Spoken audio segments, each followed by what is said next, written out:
வணக்கம் நண்பர்களே, உங்களை இந்த லேர்ன் இங்கிலீஷ் இன் தமிழ் யூடியூப் சேனல் மூலம் வரவேற்பதில் மிகவும் பெருமிதம் கொள்கிறேன். நாம் இப்போ பார்த்துட்டு இருக்கிறது என்னென்னா, ஓசை இல்லாமல் வரும் எழுத்துக்கள் ஆங்கிலத்தில் எவை எவை, அது ஒரு வார்த்தையில் வரும் பொழுது எப்படி ஓசை இல்லாமல் வரும் என்பதை பற்றி பார்த்துக்கிட்டு இருக்கோங்க. இது கடைசி ஒரு சில தொடர் தான் பாக்கியிருக்கு. நம்ம பார்க்க போகிற எழுத்து என்னென்னா டி. டி பொதுவாக இந்த எழுத்து எப்பப்பெல்லாம் வரும்போது அதற்கு ஓசை இல்லாமல் ஒலிக்கும் வரும் என்பதை பார்க்க போகிறோம். இப்போ பாருங்கள், பொதுவாக இந்த டி அப்படிங்கிற எழுத்து எப்பப்பெல்லாம் வரும் அப்படின்னா, டி ஆரம்பத்தில் வந்தால் ஓசை கண்டிப்பாக இருக்கும். அது இடையில் அதாவது கடைசி மூன்றாவது எழுத்தாக வரும் பொழுது, கடைசியில் மூன்றாவது எழுத்தாக வரும் பொழுது, அதற்கு அப்புறம் எல்இயில் முடிஞ்சிருந்தா, கடைசியில் மூன்றாவது எழுத்தாக வரும்போது அதுக்கு அடுத்து எல்இயில் முடிஞ்சிருந்தால் உச்சரிப்பு இல்லை. எப்படி சார்? அது உதாரணத்து மூலமாக விளக்கும்போது உங்களுக்கு ஈஸியாக புரியும். டி எப்படி உச்சரிப்பு இல்லாமல் வருது அப்படின்னா, இந்த வார்த்தையை பாருங்கள், APOSTLE. இந்த இதில் அந்த டி எப்போ வந்திருக்கு? எல்இக்கு முன்னால் மூன்றாவது எழுத்தாக வந்திருக்கு. அப்படி வந்தால் அந்த டீக்கு உச்சரிப்பு இருக்கா? இல்லை. மிச்ச எழுத்து என்ன இருக்குது? APOSLE. ஏ உயிரெழுத்து, பிஓ மெய் எழுத்து, ஏன்னா பிஓ உயிர்மெய் எழுத்து, ஏன்னா பிக்கு அப்புறம் அந்த ஓ இருக்குது. ஓ ஒரு உயிரெழுத்து, மெய்யும் உயிரும் சேர்ந்து உயிர்மெய் எழுத்து ஆகிவிடும். எஸ் தனியாக வந்திருக்கு, டீக்கு உச்சரிப்பு கிடையாது. எல் தனியாக வந்திருக்கு, ஈக்கு உச்சரிப்பு கிடையாது. சரிதா? ஈ கடைசியில் வந்தாலும் என்ன கிடையாது? உச்சரிப்பு கிடையாது. இப்போ எப்படி வரும் அப்படின்னா, ஏக்கு ஆ, பிஓக்கு போ, எஸ்ஸுக்கு இஸ், எல்லுக்கு இல். எப்படி வரும்? இது ஒரு நவுன். எப்படி வரும் உச்சரிப்பு? அப்போசல். எப்படி? அப்போசல்.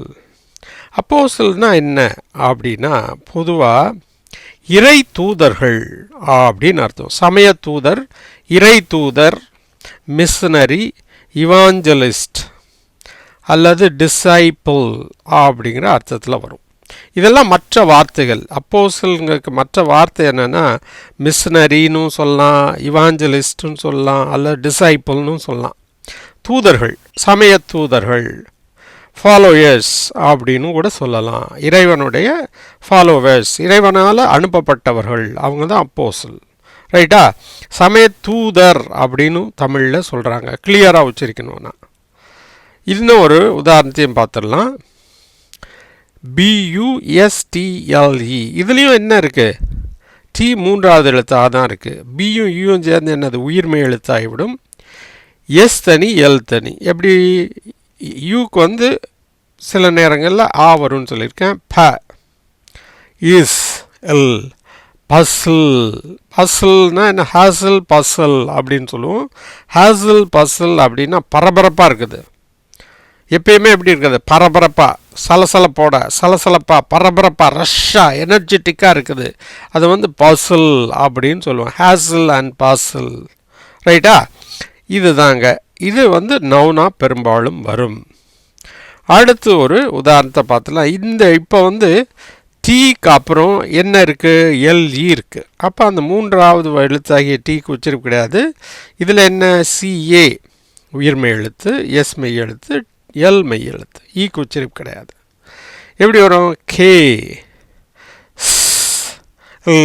எப்படி வருது? கேசல். எப்படி?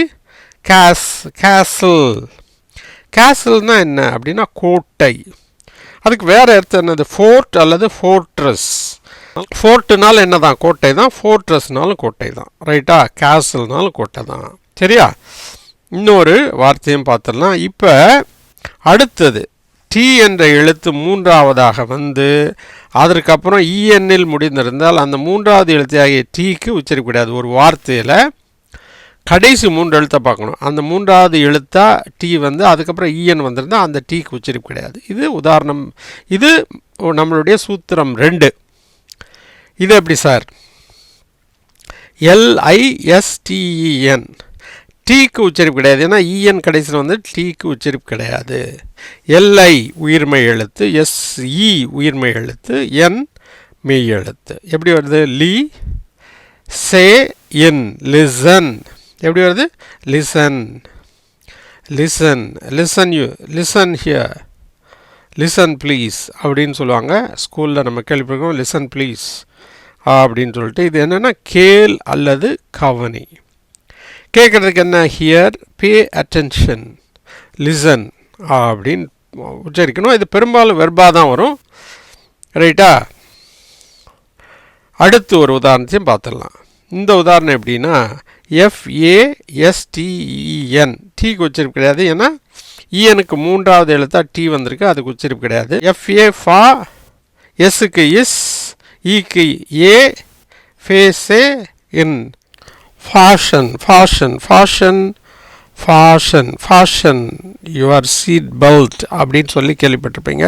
இது ஃபாஷன். ஃபாஷன்னா என்ன சார் அர்த்தம்?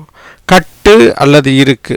இங்கிலீஷில் அது இன்னொரு வார்த்தை என்னென்னா டை அல்லது பைண்ட் அப்படிங்கிற வார்த்தைகளும் இதுக்கு இருக்குது. பொதுவாக நீங்கள் கேள்விப்பட்டிருப்பீங்க fasten your seat belt, fasten your seat பெல்ட்டுங்கிறத நீங்கள் கேள்விப்பட்டிருப்பீங்க. அடுத்து ஒரு உதாரணத்தையும் பார்த்துடலாம். டி என்ற எழுத்துக்கு அடுத்து சிஹெச் வந்தா அப்போ டீக்கு உச்சரிப்பு கிடையாது. எப்போ சார்? இது ரொம்ப வார்த்தைகள் இருக்குங்க. MATH, மேட்ச், மேட்ச், மேட்ச் இல்லை மேட்ச். எம்ஏக்கு மே, சிஹெச்சுக்கு இந்த ஹெச்சுக்கு உச்சரிப்பு கிடையாது. அப்போ சிக்கு இச்சுன்னு தான் வரும். அதனால் சிஹெச்சை போட்டிருக்கேன். பட் ஹெச்சுக்கு உச்சரிப்பு கிடையாது. எப்படி வந்தது? மேட்ச். மேட்ச் நவுனாவும் வரும், வெர்பாவும் வரும். நவுனா என்னது? போட்டி, மேட்ச். கண்டெஸ்ட், கேம், டோர்னமெண்ட்டுன்னு வேறு சில வார்த்தைகளும் இதுக்கு இருக்குது.